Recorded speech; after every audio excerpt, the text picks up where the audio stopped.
समस्त भारतवासियों को गणतंत्र दिवस की बहुत बहुत शुभकामनाएं। जय हिंद, जय भारत, जय संविधान।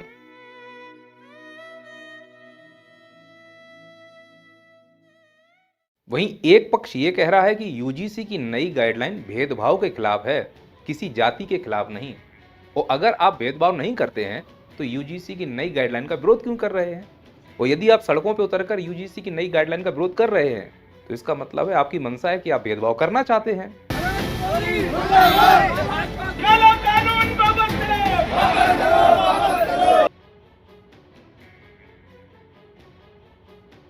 हमारे भारत देश में गरीबी मापने वाले पैमाने में भी गरीबी होती है।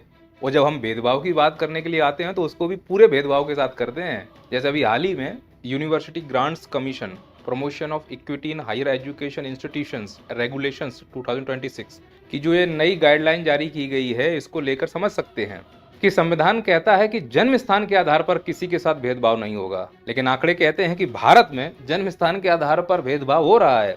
खासकर वो लोग जो नॉर्थ ईस्ट से दिल्ली मुंबई पढ़ने जाते हैं, उनको कई लोग चिंकी और चाइनीज बुलाते हैं। तो वे अपने दुखों को इस प्रकार से तख्तियों में चिपका कर बताते हैं कि भाई हमें चाइनीज ना बुलाया जाए, हम भारतीय हैं, हमारे साथ ये भेदभाव क्यों हो रहा है। तो इनके संरक्षण के लिए कानून बनना चाहिए कि नहीं बनना चाहिए? और जब इनके संरक्षण के लिए कानून बनेगा कि इनको चिंकी ना बुलाया जाए तो किसी को कोई दिक्कत होगी? बिल्कुल नहीं होनी चाहिए, क्योंकि जो एक कानून बना है वो भेदभाव के खिलाफ बना है। और भारत में भेदभाव एक बुराई है, फिर उसे चाहे संवैधानिक दृष्टि से देखो या सामाजिक दृष्टि से। और भारत के शैक्षणिक संस्थानों में किसी भी दृष्टि में अगर भेदभाव हो रहा होगा तो सरकार का एक कर्तव्य है कि वो कानून बनाए। लेकिन राजनीति के चलते कुछ लोग समर्थन में खड़े हो जाते हैं और कुछ लोग विपक्ष में। समझना कोई चाहता नहीं है कि संविधान ने हम भारत के लोगों को जो अधिकार दिए हैं, सरकारें उन्हीं अधिकारों के संरक्षण के लिए कानून बनाती हैं। जैसे संविधान में लिखा है कि धर्म और समुदाय के आधार पर कोई भेदभाव नहीं किया जाएगा, लेकिन आंकड़े कहते हैं कि हमारे देश में ऐसा भेदभाव हो रहा है। तो सरकारों का यह कर्तव्य है कि हो रहे इस भेदभाव को रोकने के लिए कानून बनाएं। अब इस कानून से किसको दिक्कत होगी? जो स्वाभाविक रूप से इस प्रकार का भेदभाव करने की इच्छा रखते हैं, वही सड़कों पर उतरकर विरोध करेंगे। ठीक इसी प्रकार से विकलांगता को लेकर किस प्रकार से भेदभाव हो रहा है, उनके आंकड़े सामने हैं। संविधान तो कहता है कि लिंग के आधार पर भेदभाव नहीं हो सकता, लेकिन आंकड़े कह रहे हैं कि महिलाओं के साथ भेदभाव हो रहा है इस देश में। अब अगर कानून सरकार बनाती है महिलाओं को लेकर, उनके संरक्षण को लेकर, तो कुछ लोगों को तकलीफ हो सकती है, जिनकी मंशा ये है कि हमें इन्हें तकलीफ पहुंचानी है, तुम कानून क्यों बना रहे हो, इसीलिए सड़कों पर उतरकर हम विरोध करेंगे इसका। फिर ये खबरें फैलना शुरू हो जाएंगी कि ये कानून महिलाओं के पक्ष में हो और पुरुषों के खिलाफ है। भाई पुरुषों के खिलाफ नहीं है, ध्यान से देखो, यह कानून भेदभाव के खिलाफ बनाया गया है। लेकिन वो पुरुष जो महिलाओं के साथ भेदभाव करने की इच्छा रख रहे हैं, वो तो यही प्रचार करेंगे ना कि ये कानून पुरुषों के खिलाफ है।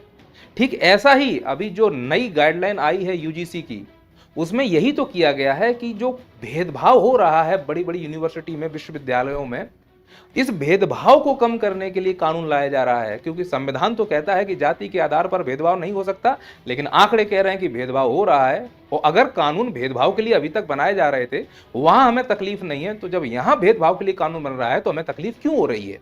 और क्यों सड़कों पे उतर रहे हो? और क्यों ये समझने को तैयार नहीं हो कि यूजीसी की ये जो नई गाइडलाइन है, ये किसी जाति के खिलाफ नहीं बल्कि भेदभाव के खिलाफ है।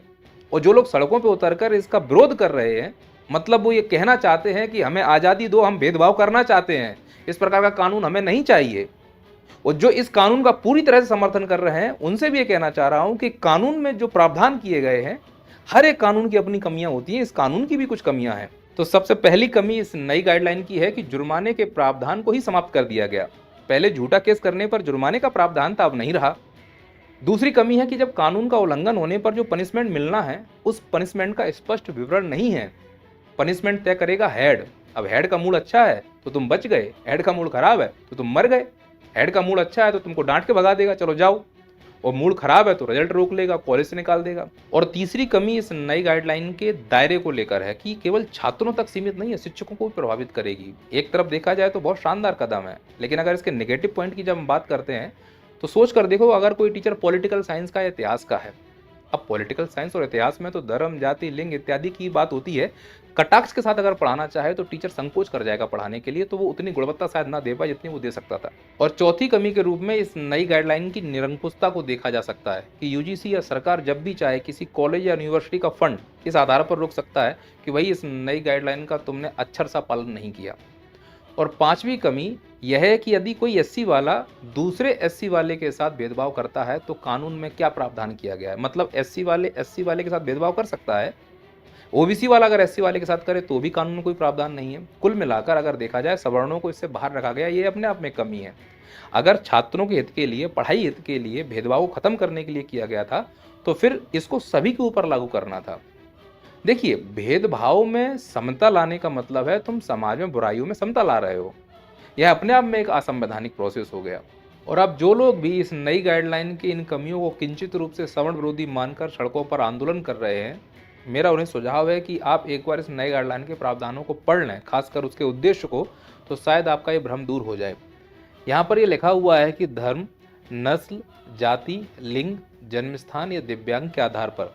अब आप समझिए, जब यहाँ बात हो रही है धर्म की, तो धर्म में वो सामान्य भी हो सकता है, एसटी भी हो सकता है, ओबीसी भी होता है, नहीं होता है। तो ये कैसे कह सकते हो कि ये सीधे सवर्ण विरोधी है। फिर वो कहता है कि नस्ल के आधार पर भी संरक्षण देता है। तो नस्ल केवल क्या एससी, एसटी, ओबीसी वालों की होती है, सवर्ण की नहीं होती है। तो कैसे कह सकते हो कि यह सवर्ण विरोधी है। ठीक इसी प्रकार लिंग के आधार पर यदि किसी शैक्षणिक संस्थान में तुम्हारे साथ भेदभाव होता है तो ये कानून तुमको संरक्षण देता है। फिर ये थोड़ा ना देखेगा कि तुम एसटी की महिला हो या सवर्ण की महिला हो। तो कैसे कह सकते हैं कि यह कानून सवर्ण विरोधी है। अगर जन्म स्थान के आधार पर किसी शैक्षणिक संस्थान में भेदभाव हो रहा है तो वो ये नहीं देखेगा कि तुम एसटी के हो कि सवर्ण के हो, तुमको संरक्षित किया जाएगा। तो कैसे कह सकते हैं सवर्ण विरोधी है। विकलांग को संरक्षण मिलेगा, तो विकलांग केवल एसटी, एससी, ओबीसी में ही होते हैं क्या। और इतना ही नहीं, आर्थिक रूप से कमजोर वर्गों को भी इस कानून में संरक्षण का प्रावधान किया गया है। लेकिन पोर्ट्रे कैसे किया जा रहा है आंदोलन करके कि हाँ ये सवर्ण विरोधी कानून है, और आधार वो कमियां जो मैंने आपको बताई थी। निश्चित तौर पर उन कमियों का दुरुपयोग होगा, पर सुधार कर देंगे तो शांति आ जाएगी। वो आजकल के नेता चाहते नहीं इस देश में शांति हो, क्योंकि विकास के मुद्दों की बात करना नहीं है। धर्म पे राजनीति करा लो, जाति पे राजनीति करा लो। जब तक इस प्रकार का हुड़दंग नहीं होगा, आपस में लड़ेंगे, मरेंगे नहीं, कटेंगे नहीं, तब तक उनकी राजनीतिक रोटियां कैसे की जाएंगी। इसीलिए सब हो रहा है और हम समझ नहीं पा रहे हैं। लेकिन आंदोलन करने के लिए सड़कों पर उतर आए। और सड़कों पर उतरने का आधार ये था कि भाई यहाँ पर जाति लिखा हुआ है, बाकी नहीं पड़ा, जाति पर फोकस कर लिया कि भाई यह जो नई गाइडलाइन है सवर्ण विरोधी है। ये बात सही है कि जाति में केवल एसटी, एससी, ओबीसी वालों को कवर किया जा रहा है, लेकिन बाकी लोग भी तो कवर हो रहे हैं। और अगर एसटी, एससी, ओबीसी को कवर किया जा रहा है, तकलीफ किसको है। अगर उनको भेदभाव संरक्षण मिल रहा है तो तकलीफ किसको है। शायद उन लोगों को जो चाहते हैं कि उन्हें संरक्षण ना मिले। और ऐसे कौन से लोग जो चाहते हैं कि इस प्रकार का संरक्षण ना मिले और विवाद उत्पन्न हो, वो जो राजनीति करना चाहते हैं। क्योंकि जो राजनीति करना चाहते हैं वो तुम्हें ये बताएंगे ही नहीं कि इस नई गाइडलाइन में जो समिति बननी है, जो निर्णय लेगा कि भाई अत्याचार हुआ है कि नहीं हुआ, तुम दोषी हो कि नहीं, उसमें 10 लोग होंगे। 10 में से एसटी, एससी, ओबीसी के 3 सदस्य, बचे 7, उसमें एक महिला और विकलांग। महिला और विकलांग तो किसी भी जाति से हो सकता है। वो बचे 5, वो भी किसी जाति से हो सकते हैं। कहीं प्रावधान नहीं कि केवल वो एसटी, एससी, ओबीसी के ही होंगे। तो भाई जब समिति में 10 लोग होंगे तो उसमें सभी जाति का प्रतिनिधित्व होगा, तो निर्णय भी सही होगा। और इस नई गाइडलाइन की एक विशेषता ये भी है कि इसका दायरा बहुत बड़ा है। छात्र ही नहीं, शिक्षक भी इसके दायरे की चपेट में आएंगे। तो यदि शिक्षक भेदभाव करते हैं जांच में या इत्यादि किसी काम में, तो वो भी इस कानून की चपेट में आ सकते हैं। तो कैसे कह सकते हैं कि पूरी तरह सवर्ण विरोधी है। हाँ, इस बात के लिए विरोध किया सकता है कि कुछ कमियां हैं तो मध्यम मार्ग निकाला जा सकता है। लेकिन चुनाव और वोट बैंक के चक्कर में समाधान निकालना नहीं चाहते। अगर निकालना होता तो 2016 में ही निकाल चुके होते, जब रोहित वेमुला इसी प्रकार से प्रताड़ित होकर आत्महत्या कर लेता है। 2019 में पायल तड़वी आत्महत्या कर लेती हैं। अगर समाधान निकालना होता तभी निकाल देते। 2016 से 2026 आ गया, 10 साल हो गए। अब समाधान निकालने का प्रयास क्यों किया जा रहा है, ये कानून क्यों लाए जा रहे हैं। उत्तर प्रदेश का चुनाव है और उत्तर प्रदेश का चुनाव जाति के आधार पर ही जीता जा सकता है। एसटी, एससी, ओबीसी को खुश करके ही जीता जा सकता है। और तुम ध्यान से देखो, बीजेपी एक नई पैतरेबाजी कर रही है कि वो जानबूझकर ऐसे काम कर रही है जिससे सवर्ण समाज नाराज हो जाए। आज 15 साल हो गए इनके शासन को। मड़ी कड़का घाट अभी क्यों तोड़ा जा रहा है, सवर्ण नाराज करने के लिए, वो भी उत्तर प्रदेश में तोड़ा जा रहा है। शंकराचार्य को नहाने से क्यों रोका गया, सवर्णों को नाराज करने के लिए। हनुमान जी की पतंग बनाकर क्यों उड़ाया गया, सवर्णों को नाराज करने के लिए। और सवर्ण अगर नाराज होगा तो खुश कौन होगा, एसटी, एससी, ओबीसी। अगर वो खुश हैं तो शायद वो बीजेपी को वोट दे दें। ये इतने घटिया स्तर की राजनीति कर रहे हैं, इसीलिए इन कानूनों में इस प्रकार का पेच फंसाया जा रहा है और ये ढील पोल की जा रही है। जानबूझकर ये इस प्रकार की स्थिति पैदा कर रहे हैं कि हम और आप सड़क पर उतरकर आपस में लड़कट मर जाएं और इनको चुनाव जिता दें। और सभी राजनीतिक पार्टियां यही कर रही हैं। कांग्रेस और उनकी गठबंधन ने कर्नाटक में रोहित वेमुला एक्ट पास किया है एसटी, एससी, ओबीसी के लिए। अच्छी बात है, संरक्षण होना चाहिए उनका, लेकिन राजनीतिक उद्देश्य से नहीं, वोट बैंक के लिए नहीं, सच में समाज की सेवा होनी चाहिए, जो कि इनकी भावना है ही नहीं है। तो जब उन्होंने कर दिया तो ये क्यों पीछे रहें? ये भी तो वैसा करेंगे। और ये आप और हम समझ नहीं पा रहे हैं कि उत्तर प्रदेश का चुनाव जीतने के लिए जातिगत समीकरण तैयार किए जा रहे हैं और उसमें मरेंगे आप और हम, यह कहते हुए कि यह समण विरोधी है और एक पक्ष कहेगा यह समर्थक है। बीच का मार्ग कोई निकालना नहीं चाह रहा है कि भाई साहब संरक्षण होना चाहिए, थोड़ा सा इसमें मध्यम मार्ग निकाल लिया जाए। और मध्यम मार्ग तो तब निकलेगा जब हम बौद्धिक विवेक से सोचें। हम खुद से कुछ पढ़ते नहीं हैं, दूसरों ने बोला वही सुन लिया, उसी को सच मान कर और हम आग बबूला हो गए। किसी ने कह दिया कि समण विरोधी, हमने मान लिया समण विरोधी है। और जितनी जनसंख्या में जो प्रतिनिधित्व कर रहा है उसका उतना हक है। और ये बात सही है कि प्रताड़ना होती है इस समाज में, फिर वो चाहे धर्म के आधार पर हो, लिंग के आधार पर हो, जन्म स्थान के आधार पर हो। जब प्रताड़ना करते हैं तो उनका संरक्षण भी होना चाहिए और हमारा संविधान कहता है कि संरक्षित करने के लिए कानून बनाना चाहिए। और कानून अगर बन रहा है इसलिए कि भेदभाव को रोका जा सके, खत्म किया जा सके, ना कि किसी जाति के खिलाफ, तो उसका स्वागत होना चाहिए। तो इसको ऐसे देखो कि जो नई गाइडलाइन है ये किसी जाति के खिलाफ नहीं है बल्कि भेदभाव के खिलाफ है। इसको इतने ब्रॉड स्तर पर देखकर ही इस चीज को समझा जा सकता है। और बाकी सब अपनी राजनीति कर ही रहे हैं। जो अपने आप को एसटी, एससी, ओबीसी को मसीहा बताते हैं वो भी वोट बैंक के लिए राजनीति कर रहे हैं। खड़ा कोई नहीं होगा अपने साथ, ध्यान रखना। और जो इसकी राजनीति करते हैं कि भैया हम ब्राह्मण समाज से हैं, हम ठाकुर समाज से हैं, एक कहता है कि भैया हम एससी समाज से हैं, एक कहता है एसटी समाज से, ग्रुप बने हुए हैं, तो एक यहाँ से झंडा लेके जा रहा है, एक वहाँ से झंडा लेके जा रहा है, ऊपर सब हमें कठपुतली की तरह नचा रहे हैं। हम सोच नहीं रहे हैं कि इसका समाधान क्या निकल सकता है।